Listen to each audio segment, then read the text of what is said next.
What's going on, vehicle modifying legends? So I've got the MP in the shed. We're going to be doing some more upgrades to it today, and today we're going to be doing suspension upgrades.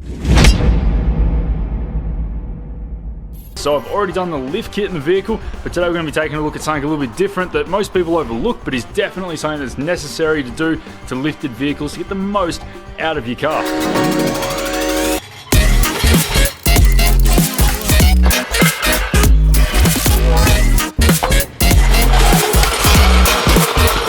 Navs up on jack stands, guys. It's safe as houses. Gave it a bit of a wiggle just to make sure it's not going to fall over on me while I'm underneath it.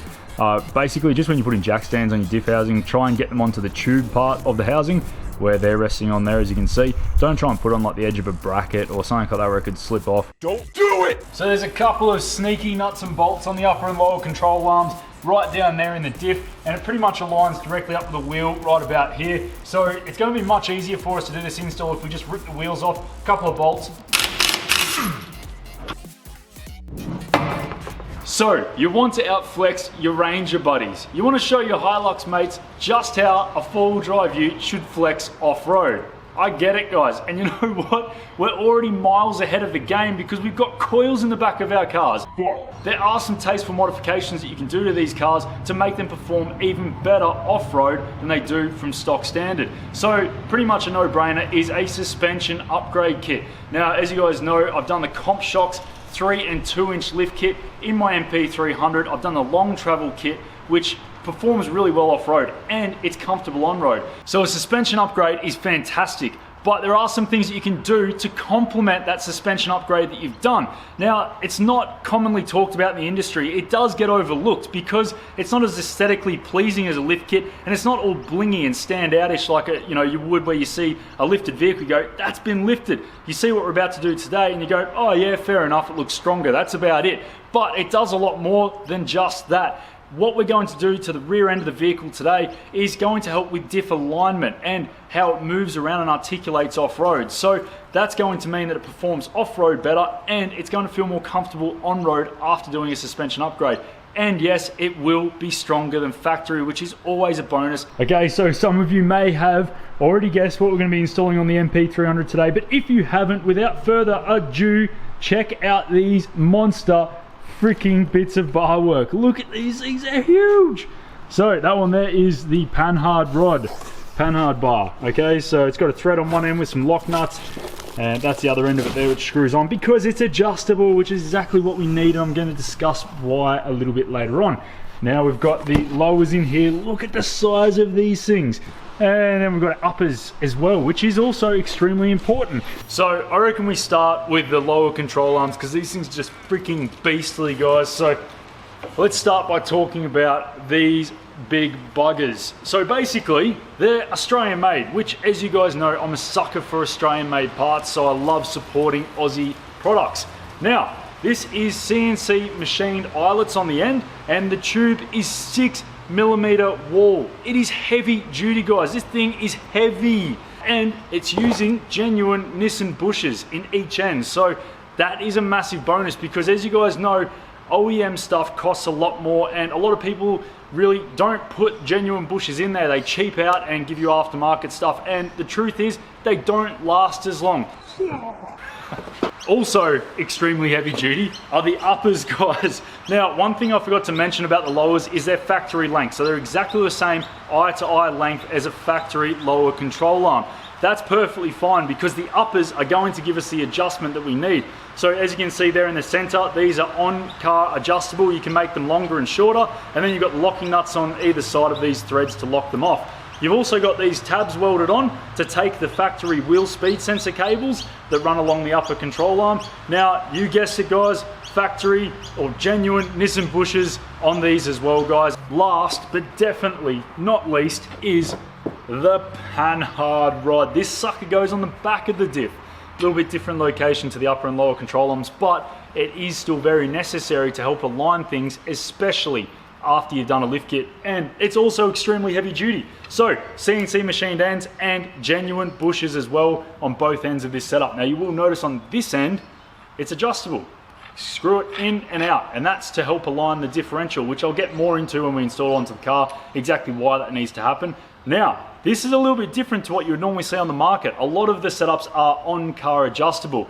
There is a problem with that though, and Dan has thought about this and made it a lot stronger by making it an off-car adjustable piece, which means you've got to get your measurement before you put it on the car, but it means that the product is stronger. So basically, this is now a one-piece tube with a threaded end on it. If it was on-car adjustable, this threaded section would screw into this tube right here, and it would be 2 insertion points, meaning that it's going to be a lot weaker and risking breaking right at this section, and they usually do. So definitely try and avoid on-car adjustable Panhard rods wherever possible. They are weaker than this sort of setup. So that's pretty much all the parts that we're going to be installing today, guys. All the upgrades and the heavy duty bits and pieces. Let's get stuck into putting the control arms on the vehicle first, then we'll do the Panhard rod. So as you can see there, you've got your lower control arm and then you've got your upper control arm directly above it. Now on the upper control arm, you can see that you've got the cable. Now that cable is your wheel speed sensor. You need to basically unclip it from the upper control arm before you remove it, otherwise you can risk breaking it, and that's going to cost you a couple of bucks. So just make sure you remove it prior to taking the control arm off.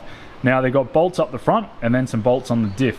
Now you want to do one at a time, guys.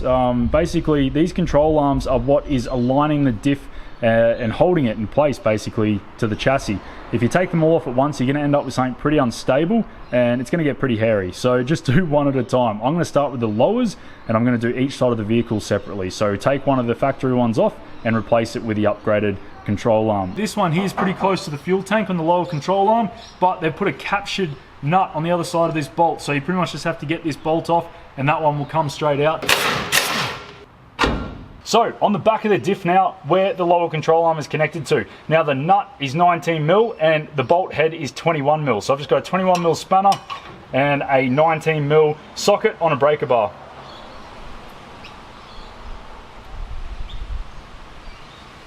Oh, far out. Yep, they're tight. That's the factory lower control arm. It is super lightweight in comparison to the one we're about to put on there. It's basically just pressed metal, so it's not even solid. That's going to cop a hit from a rock and it's going to fold straight away. That is just so light. You'll be surprised how light it is when you take it off the car. So just for demonstrational purposes, guys, I'll put these on eye to eye on the bushes. And you can see they're exactly the same length as factory, just a hell of a lot stronger. So the control arm isn't directional and it doesn't have to go in any particular order. You may need to give it a little bit of a hit to get it into place. It is a little bit of a tight squeeze. You could even open this bracket up a little bit if you wanted to with a pry bar, but a couple of knocks and it should locate, no problems at all.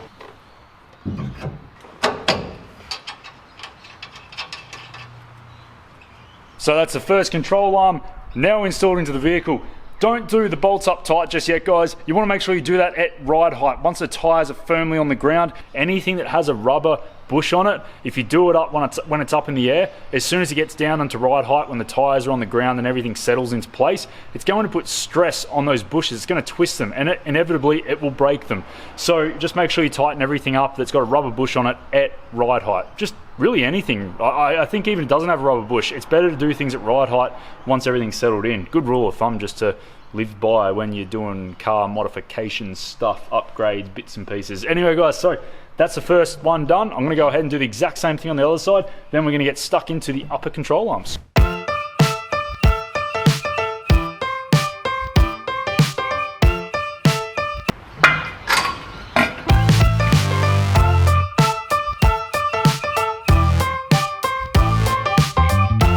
Sweet. So that's both sides done now. That side's done. This side's done. We just got to do the uppers. Exactly the same process, guys.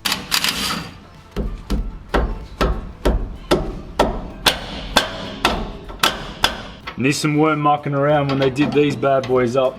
They had a lot of ugga-duggers from factory.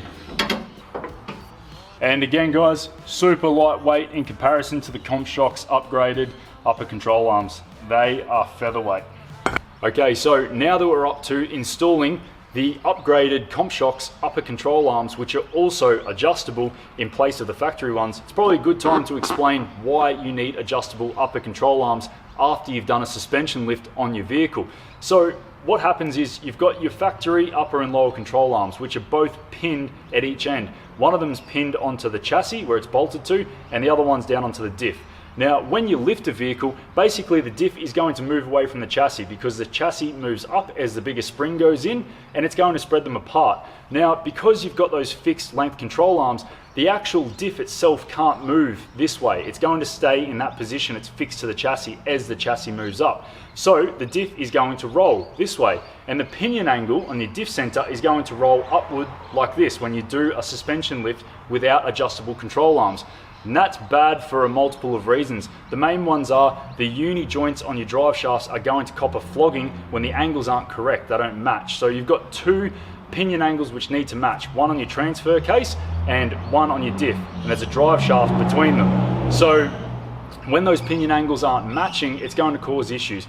If they're like this, you've got issues, and if it's like what we've got now where the vehicle's lifted and the back diff is rolled up, you've also got an issue. So if you do an extreme lift where it's quite high, you can also get drive shaft vibrations, and that's exactly what's causing it because that back pinion angle is not matching your transfer case angles. So with the adjustable upper control arm, we can change the eye-to-eye length so we can roll the diff to get that pinion angle exactly where we need it to be. So what I'm going to do is I'm going to make this upper control arm the same length as the factory one to get it into the car. And because this is on-car adjustable, we can adjust it once it's on there and get the pinion angle set properly. So in order to make the new upper control arm the same length as the original, just to get it in the vehicle to start off with, is actually relatively easy. So we can eyeball it up just as it is now, and I can see that the new upper control arm does need to wind out a little bit. I'd probably try and keep it pretty even amongst the thread as well. So don't wind out just say this side all the way on the thread. Try and keep them even so that it's not putting all the load on one side. So just grab the center and you just got to wind them out. So I'll do a couple on that side and then sort of try and match it on the other side. Okay, so that's fairly close there. So what I'm going to do is just drop the new upper control arm on top of the original, grab one of the bolts, the upper control arm bolts, and put it through. So that's basically just pinned the new upper control arm to the original, and now I can just wind this out until I can drop the other pin in the other side as well. And if I can get them both in, that means that, oh, well, there you go. So pretty much just eyeballing it up, got it dead on anyway. But once you can get both those bolts through, we know that it's the same length. So I'm going to go ahead and put the new upper control arm in, and then we can adjust it in the car.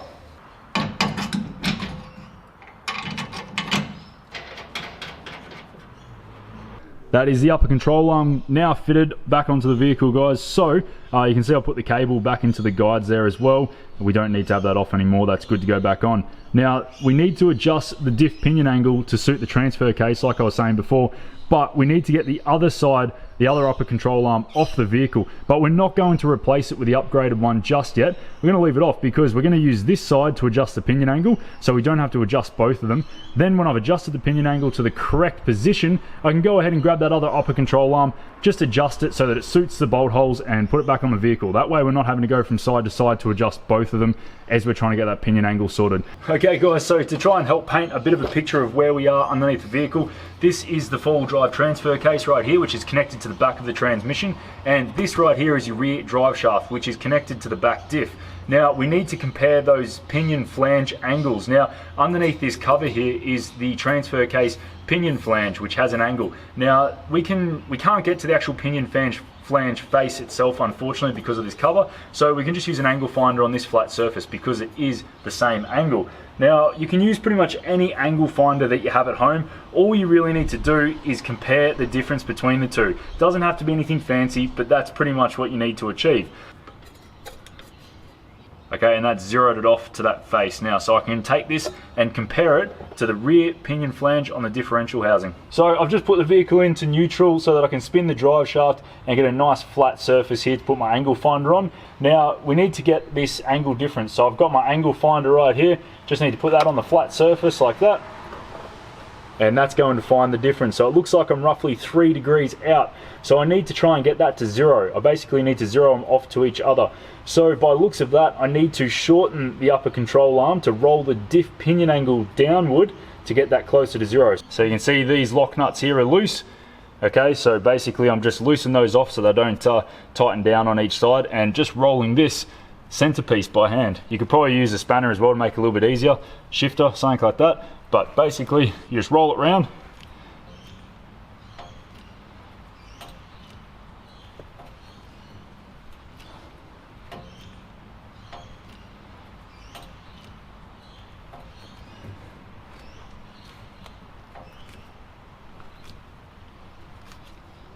Okay, so that one there is now zeroed off, so you can see there it's reading 0. That's exactly the same angle now as the transfer case pinion angle. Now you just need to lock those nuts off to the outside, so they just unwind and get locked off to this side, not to the inside. And then I'll go ahead and put the other upper control arm in on the other side of the vehicle, and I'll just have to basically open that up so the bolt holes match up to the bolt hole locations on the chassis and the diff. Now what I'm going to do, just to double check myself and make sure they're equal lengths to both sides, I'm just going to grab a ruler and measure from center to center of the bolt hole on this side, and then I'm going to do the same on the other side and just make sure they're within spec. Okay, so 575 on that side. Okay, center to center. Exactly the same as the other side, guys. So there you go, the proof's in the pudding that you can just do one side to adjust your pinion angle and then put the other side on, match up to the bolt holes, and it's going to be exactly the same. Sweet as legends. So that is all the upper control arms and lower control arms now adjusted and installed. So all it's left to do is to put the wheels back on, drop it down on the ground, and then just run through and tighten up all of the bolts once it's at ride height. Once I've done that, I'm going to get stuck into doing this rear Panhard rod and show you what that's all about.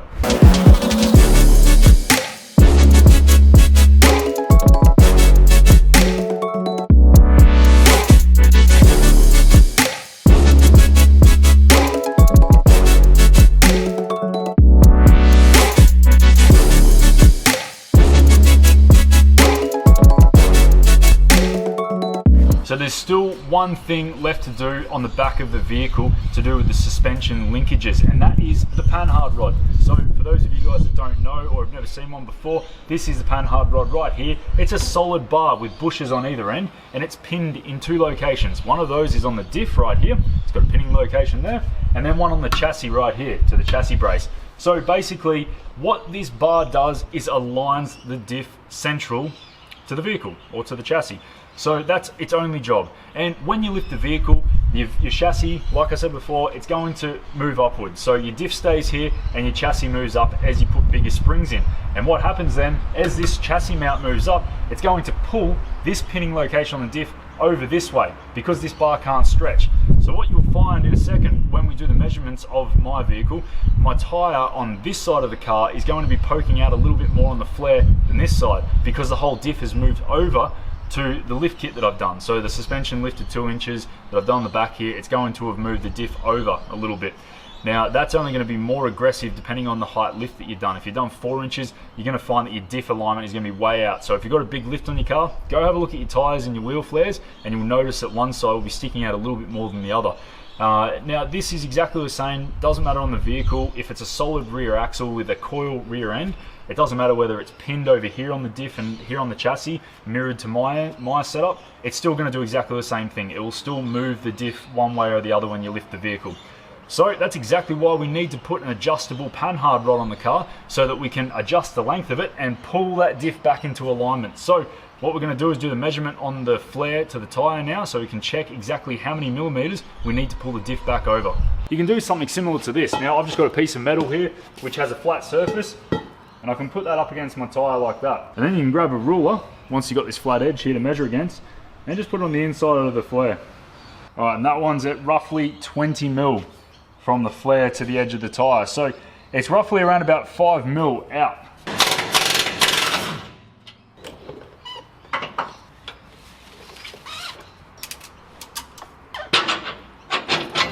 Okay, so that's just got the bolt out now, taking a little bit of tension off with the ratchet strap, so we'll see what happens when I let go of it now. Okay, so I don't know if you guys saw that, but you just saw the body move this way. But basically you can see now what I'm talking about. If I do this, I can rock the body of the vehicle independently from the diff really easily. So that's exactly what the Panhard Rod does, guys. As I said, it aligns the diff to the vehicle and also offers a lot of support. It's part of the suspension setup technically. So you can see there's nothing on the mount on the chassis up there. It's still connected to the diff, so I'll go ahead and whip that off now, and then I'll get my measurements sorted and get the new one in place. So much like the other suspension bar work on the car, this thing is super lightweight. It weighs nothing. So it's just the same with all factory, suspension control arms and things like that on vehicles. They're all the same. They're not heavy duty from factory. And in fact, I've already put a bit of a bend in this one. I don't know if you can see it there, but it is slightly bent. So I've obviously copped a bit of a hit off-road with this already in the short time that I've had the vehicle. I actually can't do it justice, guys, just how much difference in weight there is between these two Panhard rods and just the gauge of the material. It's just night and day. So I don't know, I can't do it justice, but that is just so much more heavy duty than the factory. It's just so light. It's featherweight. It is featherweight compared to heavyweight. That's pretty much what it is. So basically I need to make my new Panhard rod 5mm longer than factory. So I'm just going to get a center to center measurement of the factory Panhard rod, which is 1060. And then I'm going to check the measurement on the new one, 1065. So once you've set your distance of your Panhard rod to what it needs to be for your vehicle, you can then go ahead and put it on top of the old Panhard rod, put a bolt in this end to lock it down, and then just wiggle it around until the faces are flush to each other. So that way you know that it's flat and level for when you're putting it on the vehicle. Once you've done that, you can go ahead and lock off the locking nuts and you're good to go to put it on the vehicle.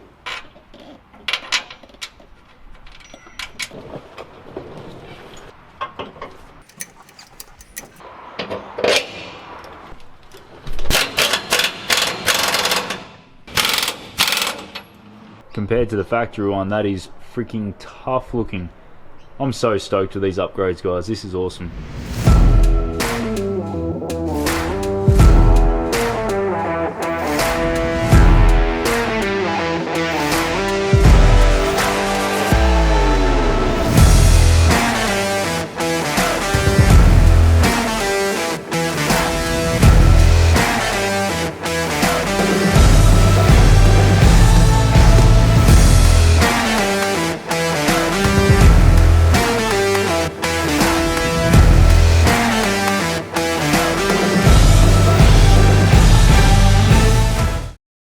Now we're here at Lucola in Victoria. Wonderful camping spot out here, guys, for anyone that's interested. I'm going to be doing a little bit of a river crossing here. We've got an awesome river. Going to cross this one straight onto a little hill climb over the other side with a couple of rocks halfway up. Be a good way to show you guys those arms and how they move around underneath the car and exactly why you need to do these upgrades.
Sweet as, guys. That shows you now exactly what those arms are doing underneath the car when you're doing a hill climb and any sort of off-roading. And it also shows you just even the basic drop-ins on here into the river crossing. You can see those arms moving. So even the most basic movements, which you don't really feel like is hardcore in the vehicle, those arms are still working. I'll overlay on top of this video right now for you guys a bit of other footage from various locations underneath the vehicle of those arms working. Bit of a rock section here, climbing down a bit of a rocky trail. Also some on-road. I'll show you that on-road footage now so you can see that even though it is just on the road, things are still moving around a little bit, guys, and they're doing what they need to do.